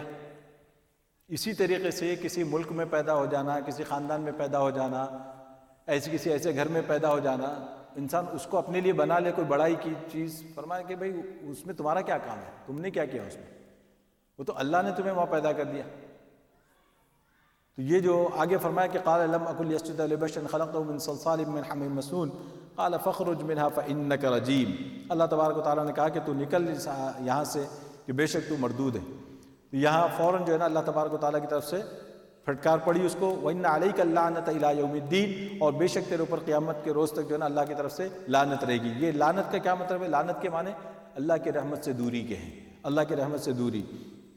اور دوسرا اللہ نے یہاں پہ کیا لفظ فرمایا؟ إِلَىٰ يَوْمِ الدِّينِ، یعنی قیامت تک اس پر لعنت رہے گی۔ اب یہ قیامت تک لعنت رہے گی کہ مطلب کوئی آدمی لٹرل میننگ نہ لے لے کہ قیامت کے بعد اس کے اوپر لعنت ختم ہو جائے گی، یہ مراد نہیں ہے۔ مطلب یہ ہے کہ جب تک قیامت تک کے لیے جو ہے نا تو یہ کیا جائے گا، اس کے بعد کا معاملہ وہ الگ ہے۔ آگے اللہ فرمائے قال رب فانظرنی الی یوم یبعثون۔ اس نے دیکھا شیطان نے کہ اب میں نکالا ہی گیا ہوں یہاں سے، تو اب اس نے کیا کیا؟ اللہ تبارک و تعالیٰ سے دعا کی، اللہ کچھ گزارش میری طرف سے۔ تو اس نے کیا کہا؟ بولا میرے پروردگار تو مجھے مہلت دے حشر کے دن تک، الی یوم یبعثون، یعنی جب تک لوگ جو ہے نا اٹھائے جائیں گے وہاں تک مجھے مہلت دے۔ اب یہ مہلت کس چیز کی ہے؟ یعنی دو چیزوں سے اس نے مہلت مانگی ہے۔ کون سی دو چیزیں؟ ایک تو یہ کہ اللہ آپ کی طرف سے مجھے ابھی عذاب نہ دیا جائے، میری پکڑ نہ کی جائے، یعنی مجھے مہلت دی جائے۔ اور دوسری مہلت جو اس نے مانگی ہے وہ موت سے مہلت مانگی ہے کہ میری موت نہ آ جائے۔ اگر میری موت آ جائے گی تو پھر میرا کام رک جائے گا، پھر آدم کی اولاد کو جو ہے نا بھٹکانا، ان سے بدلہ لینا اور ان سے جو ہے نا اپنے انتقام پورا کرنا، یہ سب چیزیں رہ جائیں گی۔ تو اس نے جو ہے نا دو چیزوں سے اللہ تبارک و تعالیٰ سے مہلت مانگی۔ اب اس نے تو یہ کہا تھا الی یوم یبعثون، کہ جس دن تک یعنی لوگ اٹھائے جائیں گے اللہ کے پاس حشر کے موقع پر، اس وقت تک مہلت دی جائے۔ اللہ تبارک و تعالیٰ نے اس کی درخواست قبول کر لی، دعا قبول کر لی، لیکن ٹائم لیمٹ جو ہے نا اللہ نے اس کی نہیں رکھی۔ فرمایا کہ ٹائم لیمٹ ہماری ہوگی۔ وہ کیسے؟ فرمایا قال فإنک من المنظرین الی یوم الوقت المعلوم۔ اللہ فرماتے ہیں کہ اللہ نے فرمایا کہ اچھا تو مہلت ہے، تجھے مہلت ہے، لیکن وقت معلوم کے دن تک۔ اب وہ کیا ہے؟ وہ اللہ کے علم میں۔ کون سا وقت، کون سا دن، حشر کی بات ہو رہی ہے یا سور پھونکا جا رہا ہے اس وقت تک کی بات ہو رہی ہے، یہ اللہ کے علم میں ہے۔ اللہ فرماتے ہیں کہ جس وقت تک ہم چاہیں گے اس وقت تک تجھے مہلت ہے۔ قال فإنک من المنظرین الی یوم الوقت المعلوم۔ اب یہ بات تو ہو گئی، اب آپ دیکھیں کہ اندازہ لگائیے کہ اس وقت کیا ہو رہا ہے کہ اس کو گھر سے نکالا جا رہا ہے، اس کو گھر سے نکالا جا رہا ہے، دھتکارا جا رہا ہے۔ اس وقت بھی اس نے جو ہے نا اللہ تبارک و تعالیٰ سے دعا مانگی۔ اندازہ لگائیے۔ لوگ یہ کہتے ہیں کہ آپ کو مفسرین نے بات بڑی پیاری لکھی، فرمایا کہ بھئی یہ جو ہے نا یہ جانتا زبردست تھا اللہ کو، عارف تھا اللہ کا، عالم بھی تھا، عارف بھی تھا، اللہ کو جانتا بھی ہے خوب۔ کیا کہ اللہ تبارک و تعالیٰ جذبات سے مغلوب نہیں ہوتے، انسانوں کی طرح نہیں اللہ کا معاملہ۔ اب آپ دیکھیں انسان کو کیا ہوتا ہے کہ اگر وہ غصے میں ہے تو اسی وقت میں آپ اس سے کوئی رحم کی بات کریں تو وہ ہو ہی نہیں سکتا، اس سے اسی وقت میں بٹن سوئچ کر کے جو ہے نا وہ چینج ہو جائے، نہیں ہو سکتا۔ یا ایک دم اچھی باتوں میں ہے، اچھے موڈ میں ہے، ایک دم آل آف اے سڈن جو ہے نا ایک دم وہ چینج ہو جائے، یہ تو ہو سکتا ہے کبھی کبھار، لیکن یہ کہ غصے کی حالت میں دوسری طرف چینج ہونے اس کو ٹائم لگتا ہے، انسان کو ٹھنڈا ہونا ہوتا ہے، پھر اس کے بعد دوسرے موڈ کی اس طرح کی باتیں، وہ یعنی فطرت نہیں ہے انسان کی۔ لیکن اللہ کا معاملہ یہ نہیں ہے۔ آپ دیکھیں تبھی تو دنیا ایسی چل رہی ہے۔ آپ غور کریں کہ ایک ہی وقت میں اللہ تبارک و تعالیٰ سینکڑوں کے ساتھ رحمت کا معاملہ فرما رہے ہوں گے، اسی ایک ہی لمحے میں اللہ تبارک و تعالیٰ دوسروں کے ساتھ غضب کا معاملہ فرما رہے ہوں گے۔ اگر اللہ کی ذات بھی جذبات سے مغلوب ہوتی یا انسان کی طرح اللہ کا بھی معاملہ ہوتا تو پھر ایک یہ دنیا چل ہی نہیں سکتی، یا تو پورے کے پورے سفر کر رہے ہوتے یا تو پورے کے پورے مزے اڑا رہے ہوتے۔ کہ اسی لیے جو ہے نا یہ اللہ تبارک ایسے وقت میں بھی کیونکہ اللہ سے واقف تھا، اللہ کی صفت سے، تو اس نے جو ہے نا کہا کہ بھائی میں مانگ لوں، تو اللہ سے اس نے دعا کر لی، تو اللہ تبارک و تعالیٰ نے اس کی دعا قبول کر لی۔ اچھا جو ہے نا اس سے جو ہے نا ایک بات اور بھی ہے یہاں پہ، ایک بات اور جو اندر نظر رکھنے والے ان لوگوں نے ایک بات اور بیان فرمایا کہ بھائی تم یہ جو بار بار کہتے ہو نا کہ اللہ ہماری دعا قبول نہیں کرتے، اللہ ناراض ہیں، اللہ جی یہ ہے، فرمایا کیا شیطان سے زیادہ ناراضگی اللہ کی تم پر؟ یعنی جس وقت شیطان کو نکالا جا رہا ہے اس وقت اللہ دعا قبول فرماتے ہیں، تو کیا اللہ تبارک و تعالیٰ تم سمجھتے ہو کہ شیطان سے زیادہ تم پہ ناراض ہوں گے؟ یہ ہو ہی نہیں سکتا۔ فرمایا کہ کر کے تو دیکھو، لیکن لوگوں نے جو ہے نا، وہی شیطان کی پٹی ہے یہ بھی، کہ بھائی ہم تو گناہ گار ہیں، ہماری دعا کیسے قبول ہوگی؟ اللہ فرماتے ہیں کہ تو شیطان کی بھی دعا قبول کرتے ہیں اللہ۔ اب جو دعا نہ کرے اور اس طرح کے جملے کہیں تو اس کو کس کیٹیگری میں رکھیں گے ہم؟ آپ خود ہی سمجھ لیں اس کو۔ تو یہاں اللہ فرماتے ہیں قال رب فانظرنی الی یوم یبعثون قال فانک من المنظرین الی یوم الوقت المعلوم۔ اب دیکھیں اس نے کیا کیا، اللہ تبارک تعالیٰ سے ایک وعدہ کیا۔ کیا وعدہ کیا؟ قال رب بما اغویتنی لازینن لهم فی الارض ولاغوینہم اجمعین۔ بولا اے میرے پروردگار، چونکہ تو نے مجھے گمراہ کیا ہے، میں بھی یقیناً ان کی نظر میں دنیا میں معاصی کو خوشنما بنا کر اور ان سب کو بہکا کر رہوں گا۔ اب یہ دیکھیں انہوں نے ترجمہ جو ہے نا، کیونکہ محاورے کے حساب سے ترجمہ کیا ہے، قال رب بما اغویتنی، کہا کہ اللہ جس طرح تو نے مجھے گمراہ کیا ہے۔ ایک بات یاد رکھنا کہ یہاں اللہ تبارک و تعالیٰ کی طرف اس نے نسبت کی ہے گمراہی کی، لیکن اللہ کی جو سنت ہے یہ بارہا ہمارے سامنے آ چکی ہے کہ اللہ تبارک و تعالیٰ کسی کو ایسے ہی گمراہ نہیں کر دیتے۔ اللہ تبارک و تعالیٰ نے انسان کو اختیار دیا ہوا ہوتا ہے، آپ اپنے اختیار پہ جیسے اختیار کو استعمال کریں گے اسی راستے کو اللہ آپ کے لیے آسان کر دیں گے۔ اگر آپ نے اپنے اختیار سے صحیح راستہ اختیار کیا، اللہ اس کو آپ کے لیے آسان کر دیں گے، اور اگر آپ نے غلط راستے کو اختیار کیا، اب آپ کے لیے وہ راستہ آسان ہوتا جائے گا، اتنا آسان ہو جائے گا کہ پھر آپ اتنی دور چلے جائیں گے واپس نہیں آ سکتے۔ تو یہ اسی کو یہ کہہ رہا ہے کہ اللہ آپ نے کیا ہے۔ آپ نے کیا کا مطلب اسباب تو آپ ہی کے بنے ہوئے۔ قال ربی بما اغویتنی، تو اب اس کے بعد وہ یہ کہہ رہا ہے کہ بھائی میں کیا کروں گا، میں اولاد آدم سے بدلہ لوں گا۔ اولاد آدم سے کیوں بدلہ لینا چاہتا ہے؟ اس وجہ سے کہ آدم علیہ السلام کو سجدہ نہ کرنے کی وجہ سے نکالا گیا، تو اب گویا کہ اب آدم سے دشمنی ہو گئی۔ اب آدم سے دشمنی ہو گئی تو اب آدم کے پوری جتنی اولاد ہوگی یا جو بھی چیز آدم سے ریلیٹڈ ہوگی اس سے دشمنی ہو جائے گی۔ تو اب اس نے کیا کہا کہ بہکانے کے لیے اس نے جو لفظ یہاں پہ استعمال کیا وہ بڑا عجیب ہے، لَأُزَيِّنَنَّ لَهُمْ فِي الْأَرْضِ، کہ میں ان کو مزین کر کے دکھاؤں گا، خوشنما بنا کر دکھاؤں گا، پیکیجنگ اچھی کر کے دوں گا۔ بس یہی ہے اس کا، اگر آپ ترجمہ کر کے دیکھیں محاورے ترجمہ، تو ہمارے اعتبار سے کیا ہوگا، پیکیجنگ زبردست کر دوں گا میں۔ بہت سی چیزیں ہم خریدتے ہیں نا اسی طرح، پیکیجنگ کی زبردست ہے، کیونکہ یہ پیکیجنگ کے دو طریقے ہیں، ایک تو فزیکلی پیکیجنگ اور دوسرا جو ورڈز ہوتے ہیں نا وہ بھی پیکیجنگ کا اسٹائل ہوتا ہے، اس میں یہ چیز ہے، اس میں یہ ایڈ کیا ہوا ہے، ہم نے یہ ایڈ کیا ہوا ہے، اس میں یہ چیز ہے، یہ چیز ہے، یہ چیز ہے۔ ورنہ ہر سال کیا مطلب ہے کہ آپ ایک نیا فون خرید لیتے ہیں؟ کیا ہوتا ہے؟ وہ بھی وہی بات ہے لَأُزَيِّنَنَّ لَهُمْ، کہ بھائی وہ بیچنے والا، مارکیٹنگ کرنے والا کیا کرتا ہے؟ اتنی مارکیٹنگ کرتا ہے، چھوٹی چیز کو اتنا بڑا بنا کے بتاتا ہے کہ آپ کو ایسے لگے گا کہ بھائی اس فیچر کے بغیر تو میری زندگی گزرے گی نہیں، اب چاہیے ہی چاہیے مجھے۔ انسان مجبور ہو کے وہ لے لیتا ہے۔ تو شیطان بھی یہی کرتا ہے، شیطان کہتا ہے کہ بھائی دیکھو میرے پاس یہ چیز ہے۔ عجیب اس کا جو، اگر آپ اس کی ٹرکس پڑھیں اور اس کی جو حرکتیں پڑھیں کہ شیطان کی، تو کرتا یہی ہے صرف۔ اب آگے بھی دیکھیں اللہ نے لَأُزَيِّنَنَّ لَهُمْ فِي الْأَرْضِ وَلَأُغْوِيَنَّهُمْ أَجْمَعِينَ، اور پھر میں سب کو بہکا کر رہوں گا۔ یہ اللہ کے سامنے وعدہ کر رہا ہے۔ إِلَّا عِبَادَكَ مِنْهُمُ الْمُخْلَصِينَ، بجز ان میں سے تیرے ان بندوں کے جو منتخب کر لیے گئے ہیں۔ اب یاد دیکھیں کہ اللہ تبارک و تعالیٰ کے سامنے وہ خود کہہ رہا ہے، اس کو معلوم ہے کہ مگر یہ وہ بندے بچ جائیں گے کہ اللہ کہ جو ہے نا منتخب کر لیے گئے۔ مخلص کس کو کہا جاتا ہے؟ اللہ کی طرف سے جس کا انتخاب ہو جائے، اللہ تبارک و تعالیٰ کا فیصلہ ہو جائے کہ یہ نیک بندوں میں ہوں گے، تو مخلصین کا جو ہے نا اس نے یہاں پہ الگ یہ کر دیا۔ لیکن ایک بات یاد رکھیں کہ اس نے جو الگ کیا ہے ان کو، کس چیز سے الگ کیا ہے؟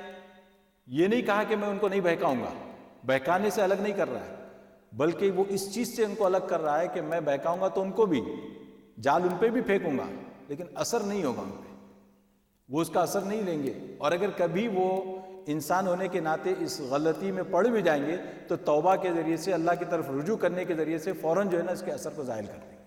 یہ مطلب ہے یہاں پہ الا عبادک منہم المخلصین۔ تو اسی لیے کوئی یہ نہ سمجھے کہ جو اللہ کے نیک بندوں کو جو ہے نا کوئی بہکانے کا کوئی خیالات نہیں آتے، ان کے جذبات نہیں ہوتے، نہیں۔ جس طریقے سے عام انسانوں کا ہوتا ہے ان کا بھی یہی ہوتا ہے معاملہ، جذبات ان کے اندر بھی ہوتے ہیں، خواہشات ان کے اندر بھی ہوتی ہیں، کیونکہ وہ بھی انسان ہیں، لیکن انہوں نے اس کو اتنا کنٹرول کیا ہوا ہوتا ہے اور اس کو اتنی اس کی ٹرین کیا ہوا ہوتا ہے اپنے آپ کو کہ اس طرف ان کے خیالات وہ نہیں ہوتے۔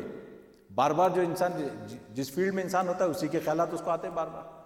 تو اسی طریقے سے اللہ تبارک تعالیٰ فرماتے ہیں کہ جو نیک ہوں گے، جو نیکوں کی صحبت میں رہیں گے، رات دن ان کا یہ ہوگا کام، تو اسی طرح کے خیالات بھی ان کے بن جائیں گے۔ تو اللہ فرمایا کہ الا عبادک منہم المخلصین۔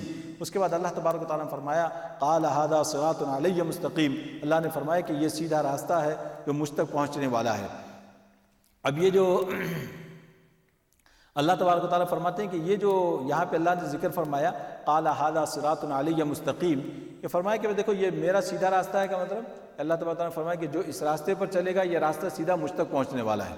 قال ھذا صراط علی مستقیم، اس کے بعد اللہ تبارک و تعالیٰ نے فرمایا ان عبادی لیس لک علیہم سلطان الا من اتبعک من الغاوین۔ اللہ تبارک و تعالیٰ نے بھی یہاں پہ بات بیان فرمایا کہ بے شک میرے بندوں پر تیرا ذرا بھی بس نہ چلے گا، ہاں مگر ہاں بہکے ہوئوں میں سے جو بھی تیری پیروی کرنے لگیں گے، وَإِنَّ جَهَنَّمَ لَمَوْعِدُهُمْ أَجْمَعِينَ، اور بے شک جہنم ان سب کی وعدہ گاہ ہے۔ اب یہاں چونکہ یہ تفصیلات آ چکی ہیں اس وجہ سے میں صرف اس کو زیادہ لمبا نہیں کر رہا ہوں، ترجمہ کرتے ہوئے آگے بڑھ رہا ہوں۔ ان عبادی لیس لک علیہم سلطان، یہ بات جو ہے نا اللہ تبارک و تعالیٰ نے دوسری جگہوں پر بھی بیان فرمائی ہے کہ میرے بندوں پر جو ہے نا تیرا بس نہیں چلے گا۔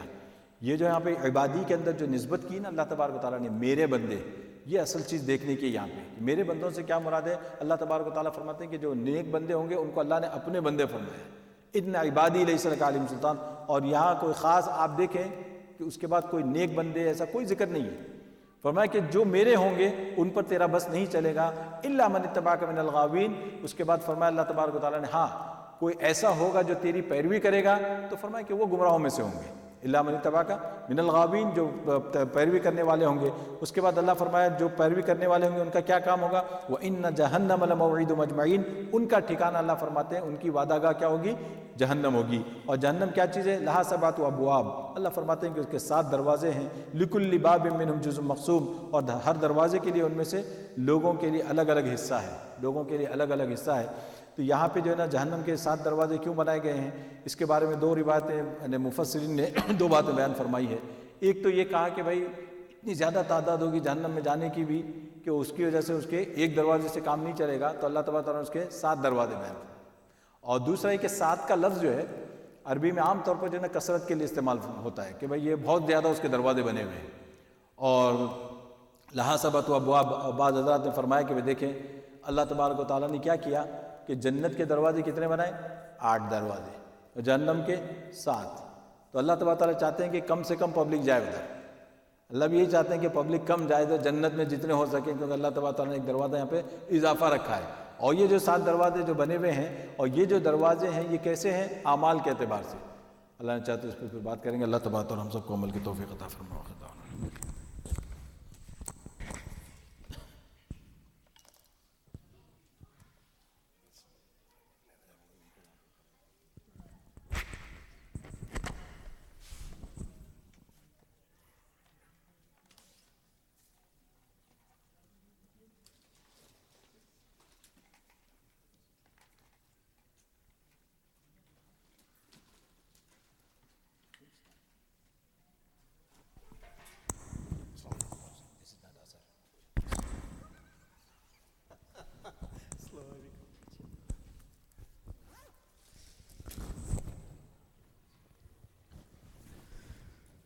اللہ اکبر، اللہ اکبر،